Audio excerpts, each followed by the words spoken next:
In 1974, a film opened to near-empty theaters, vanished within weeks, and today sits on the private watch lists of directors who spent the next 40 years quietly stealing from it. And it's not the only one.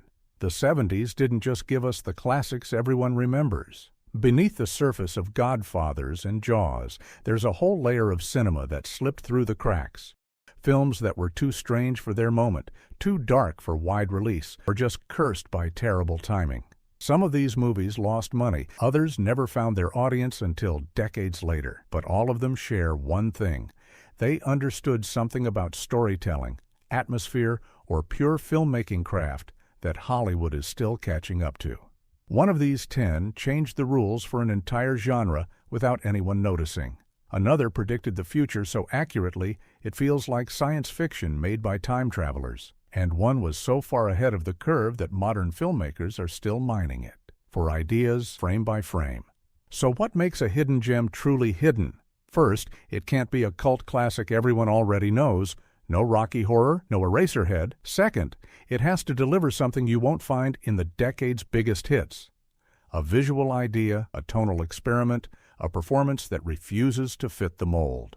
Third, it needs to feel alive today, not just interesting as a museum piece. These aren't films you watch to check a box. They're films that stick with you, that make you wonder why nobody talks about them. By the end of this, you'll understand why the 70s mattered beyond the obvious masterpieces. You'll see how a decade of risk-taking, studio chaos, and raw ambition created pockets of brilliance that never got their due. And you'll have 10 films that will make you rethink what the era was capable of. The biggest surprise, it's not even in the top 5. The Friends of Eddie Coyle, 1973. Picture this, Boston, 1973. Robert Mitchum plays a low-level gunrunner facing prison time, trying to cut a deal with the cops while juggling gangsters who'd kill him the second they smelled betrayal. No heroes, no last-minute redemptions. Just a middle-aged man drowning in bad decisions. This is crime cinema stripped to the bone. Director Peter Yates, fresh off Bullet, traded car chases for quiet dread. Mitchum's Eddie Coyle isn't a tough guy. He's tired, desperate, and too old for the game. The movie follows him through grimy bars, cold streets, and tense meetings where every word could be his last. It's all suffocating mundanity, punctuated by sudden violence. What makes it unforgettable is the restraint. No flashy editing. No score to tell you how to feel. Just Mitchum's hangdog face and a script that treats criminals like working stiffs stuck in a job they hate. The scene where Eddie meets his contact at a hockey game is a masterclass in subtext. Two men talking in circles while the real conversation happens in pauses and glances. Why it belongs here. It's the template for every modern crime drama obsessed with moral ambiguity and procedural realism. Yet almost nobody outside film circles has seen it. The lesson, sometimes the most radical move, is to strip away everything Hollywood thinks you need. And the next one proves you don't need a big budget to create a nightmare. The Ruling Class, 1972. A British earl dies in a bizarre accident. His son inherits the title. One problem, the son believes he's Jesus Christ. The family's solution? Shock him back to sanity. The result? He transforms into Jack the Ripper instead. Peter O'Toole gives one of the most unhinged performances ever captured on film, swinging from manic sermons to tap-dancing musical numbers to ice-cold aristocratic cruelty. Director Peter Medak uses the framework of a dark comedy to eviscerate British class systems, religion, and institutional hypocrisy. One moment you're laughing at absurdist dialogue, next you're watching something genuinely disturbing unfold. The film's tonal shifts are intentional chaos. It starts as satire, curdles into horror, then lands somewhere beyond categorization.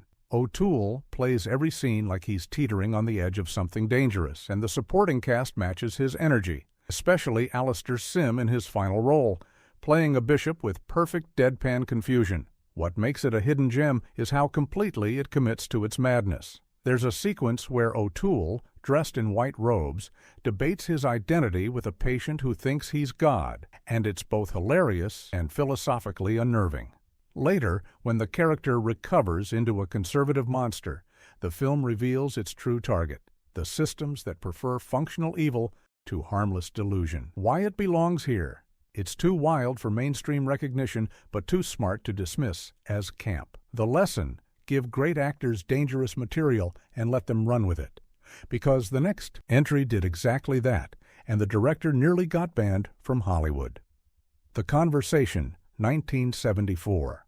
Before The Godfather Part II, Francis Ford Coppola made this paranoid thriller about a surveillance expert whose latest job spirals into a nightmare of guilt, conspiracy, and self-destruction.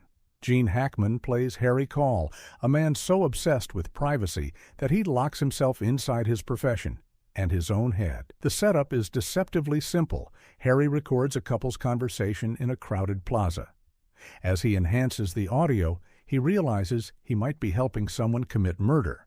But the brilliance is in the execution. Coppola shoots San Francisco like a maze of reflections and barriers. Every frame isolates Harry behind glass, through fences, inside soundproof rooms. The sound design is a character itself, looping the same cryptic dialogue until it becomes a haunting mantra. What elevates it beyond standard thriller territory is the ambiguity. The film refuses to give you easy answers. Did Harry interpret the recording correctly? Is he preventing a crime or enabling one? The final act dismantles him piece by piece, culminating in one of the most chilling endings of the decade. Harry tearing apart his own apartment, searching for bugs he may have imagined. This is pre-Watergate paranoia made cinematic poetry. Hackman's performance is all interior, twitches, hesitations, a man who's built walls so high he can't see over them anymore. The film understands that surveillance isn't just about technology. It's about the moral rot of listening to other people's lives. Why it belongs here. It won the Palme d'Or at Cannes, but got buried by The Godfather Part II in the American market, becoming one of those "I've been meaning to watch that" titles that people never get to. Sometimes your best work gets overshadowed by your other best work, and the next one got overshadowed by absolute insanity behind the scenes. 3. Days of the Condor, 1975. Robert Redford walks into his office job at a CIA front operation. By lunchtime, everyone he works with is dead, and he's running for his life through New York City. He has no idea why. Neither do we, and that's the point. Sidney Pollack's thriller is lean, cold, and ruthlessly efficient.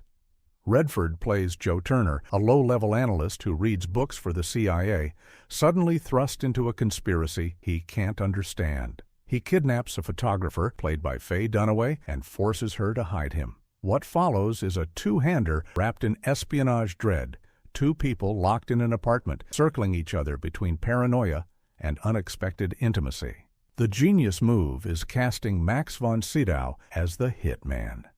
He's not a villain, he's a professional with a code, almost sympathetic in his weary pragmatism. His scenes with Redford crackle with philosophical tension. Two men on opposite sides of a machine they both know is rotten. But the film's real target is institutional betrayal. Turner wants answers. The CIA wants silence. The climax doesn't deliver catharsis. It delivers a confrontation where Redford's character realizes he's won nothing and changed nothing. The final line, delivered to a New York Times reporter, carries zero hope. How do you know they'll print it? Why it belongs here. It's Redford's most underrated performance. A film about systemic corruption that never got the cultural foothold of All the President's Men despite being equally sharp. The lesson: the best thrillers don't give you relief. They leave you with questions. Speaking of questions, the next one barely asks any. It just drops you into hell and watches what happens. Sorcerer, 1977. Four desperate men in a Latin American village take a job transporting nitroglycerin across 200 miles of jungle, mountain, and rotting rope bridges. One bump, and they're vaporized. Director William Friedkin, hot off The Exorcist, spent millions creating a relentless nightmare of tension and mud. This is a remake of the French classic The Wages of Fear, but Friedkin goes darker. The first 40 minutes establish each man's backstory: a hitman fleeing New Jersey, a French banker on the run, a terrorist, a swindler, before stranding them in a purgatory town where death by explosion looks like the better option. Then comes the drive, and Friedkin turns it into pure cinema. Trucks groaning through monsoons, cargo shifting, men screaming at each other in multiple languages. The bridge sequence alone is worth the price of admission. A truck loaded with liquid death inches across a suspension bridge, swaying in hurricane winds. No score, just wind, rain, creaking wood, and Roy Scheider's face locked in animal terror. It's 10 minutes of unbearable tension. Why did it flop? It opened the same week as Star Wars. Friedkin's bleak, nihilistic slog never stood a chance against lightsabers and hope. Critics were mixed. Audiences stayed away. But today, it's recognized as one of the greatest survival thrillers ever made. A film that asks nothing of its characters except that they keep moving forward, even when forward means certain death. Why It Belongs Here. It's a masterpiece that history forgot because of terrible timing. The lesson: sometimes the dice just roll against you, no matter how good the work is. And the next one had timing problems of a different kind.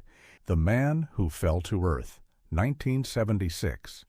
David Bowie plays an alien who crashes to Earth, builds a corporate empire, becomes an alcoholic, and slowly disintegrates under the weight of human corruption.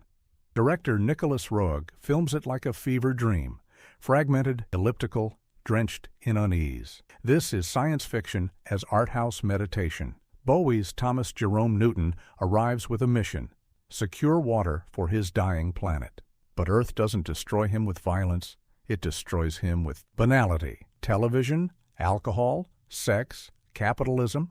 The alien becomes more human, and that's the tragedy.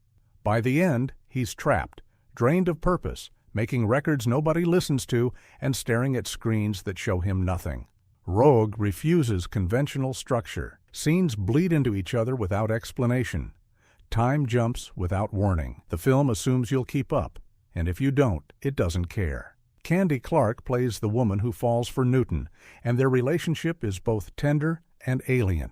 Two beings who can't fully understand each other, orbiting in lonely proximity. The visuals are stunning and strange. Bowie's inhuman blue eyes, New Mexico deserts that feel like another planet, corporate offices shot like mausoleums. Roeg layers sound and image into a disorienting collage that mirrors Newton's fractured perspective. The sex scenes are graphic and uncomfortable because they're not about pleasure. They're about confusion and desperation. Why It Belongs Here bombed on release, confused audiences, and took decades to find appreciation. Today, it's a landmark of 70s experimental cinema and proof that Bowie was born to play this exact role. The lesson: some films need 20 years to make sense. Here's the pattern so far. These aren't hidden because they're bad. They're hidden because they were too uncompromising, too weird, or too unlucky. Hollywood wanted accessible. These films wanted truth. And that tension only gets sharper as we count down, because the next one weaponized that tension into something unforgettable. Bring Me the Head of Alfredo Garcia, 1974. Sam Peckinpah's most personal and most punishing film follows a broken-down piano player, played by Warren Oates, who's offered $10,000 to retrieve the head of a man who impregnated a crime boss's daughter. The catch: Alfredo's already dead. The job: dig him up. This is Peckinpah at his most nihilistic. Oates plays Benny, a sweaty, desperate loser, who sees this grotesque errand as his one shot at meaning, or at least money. He drives across Mexico with his girlfriend, a cooler full of ice, and a sawed-off shotgun. What follows is a death spiral disguised as a road movie. Benny talks to the severed head. He cradles it. He defends it. The line between quest and madness dissolves in the desert heat. The violence is ugly and exhausting. Peckinpah doesn't glamorize it. He makes it feel like work, like punishment. Every shootout costs something. Every death diminishes everyone involved. By the final act, Benny is a hollowed-out ghost piloting a corpse, and the film doesn't flinch from showing you what obsession does to a human soul. Critics hated it. Audiences recoiled. The studio barely released it. But Peckinpah considered it his purest work, a film about failure, masculinity in collapse, and the lies men tell themselves to keep moving forward. Warren Oates gives the performance of his career, playing a man who knows he's damned but can't stop digging. Why It Belongs Here It's too raw, too ugly, and too honest for mainstream redemption, even now. The lesson: some films aren't meant to comfort you. They're meant to show you something true and terrible. And the next one shows you something even more unsettling. What happens when you can't tell the difference between reality and performance? Images, 1972. Robert Altman made this psychological horror film about a children's book author, played by Susanna York, who retreats to a remote Irish cottage and begins hallucinating, or maybe not hallucinating, alternate versions of her life, dead lovers, and her own violent impulses. This is Altman abandoning his ensemble chaos for something intimate and terrifying. York's character, Catherine, can't trust her perceptions. Her husband might be someone else. Her friend's husband might be her ex-lover, or maybe everyone's real and she's fracturing. Altman shoots it with layered sound and split-focus imagery that makes you feel the dissociation. You're inside her unreliable perspective, and there's no objective anchor. The film refuses easy explanations. It's not a ghost story or a mental illness metaphor. It's both and neither. Vilmos Zsigmond's cinematography turns the Irish countryside into a place of beauty and menace, where reflections in windows and water become portals to alternate possibilities. The score, by John Williams in experimental mode, uses dissonant strings and unsettling textures to keep you off balance. York's performance is fearless. She plays every layer: the controlled exterior, the confusion, the rage, the terror, without signaling to the audience what's real. The final act spirals into violence that might be happening or might be fantasy, and Altman leaves you stranded in that ambiguity. Why it belongs here. It's Altman's most underseen film, too experimental for horror fans and too disturbing for art house audiences expecting Nashville. The lesson: sometimes the scariest thing is not knowing if what you're seeing is true. And the next two films understood that lesson in completely different ways, starting with one that turned paranoia into prophecy. The Parallax View, 1974. A reporter witnesses a senator's assassination. He investigates. Everyone connected to the witness list starts dying. He infiltrates the corporation behind it all, a shadowy organization that recruits and programs political assassins. By the time he understands what he's walked into, it's too late. Alan J. Pakula's conspiracy thriller stars Warren Beatty as Joe Frady, a cynical journalist who stumbles into a nightmare of institutional evil. This isn't a film about solving a mystery. It's about watching a man realize he never had a chance. The Parallax Corporation isn't loud or violent. It's cold, efficient, and invisible. They recruit lonely men, test them with psychological films, and turn them into tools. The centerpiece is a sequence where Frady takes the Parallax screening test. We watch, along with him, a montage of images, American iconography, violence, authority figures, designed to measure his susceptibility to manipulation. It's chilling because it's clinical. The corporation doesn't care about ideology. They care about control. Pakula shoots wide, empty spaces, convention centers, office buildings, airports that swallow human figures whole. The final assassination happens in a massive hall filled with people, and the chaos is both spectacular and inevitable. Frady's fate is sealed the moment he thinks he's winning. Why it belongs here. It's the darkest of Pakula's paranoia trilogy, less celebrated than All the President's Men, but more prophetic. Post-internet, post-Cambridge Analytica, plays like documentary. The lesson: the scariest conspiracies aren't secret. They're hiding in plain sight. And the #1 entry took that idea one step further. What if the conspiracy was just life? The King of Marvin Gardens, 1972. Jack Nicholson plays a late-night radio storyteller in Philadelphia. His brother, played by Bruce Dern, is a small-time con man in Atlantic City, chasing a scheme to buy an island off Hawaii. Nicholson travels to meet him, gets pulled into the fantasy, and watches everything collapse. Bob Rafelson directs this as a tone poem about American delusion. It's loose, melancholy, and devastating. Dern's character talks endlessly about the big score, the next opportunity, the dream that's just around the corner. Nicholson's character is the opposite, a man who turns his life into quiet, controlled stories for an audience of insomniacs. Together, they represent two ways of lying to yourself. The film's pace is deliberate. Long scenes of characters talking, deflecting, performing for each other. Ellen Burstyn and Julia Ann Robinson play the women trapped in Dern's orbit, both complicit and victimized by his fantasies. The Monopoly game framing device isn't subtle. It's intentional, a reminder that these people are playing for fake money while real consequences pile up. What makes it extraordinary is the sadness beneath everything. These aren't bad people. They're just Americans, chasing success, reinventing themselves, believing in fresh starts that never come.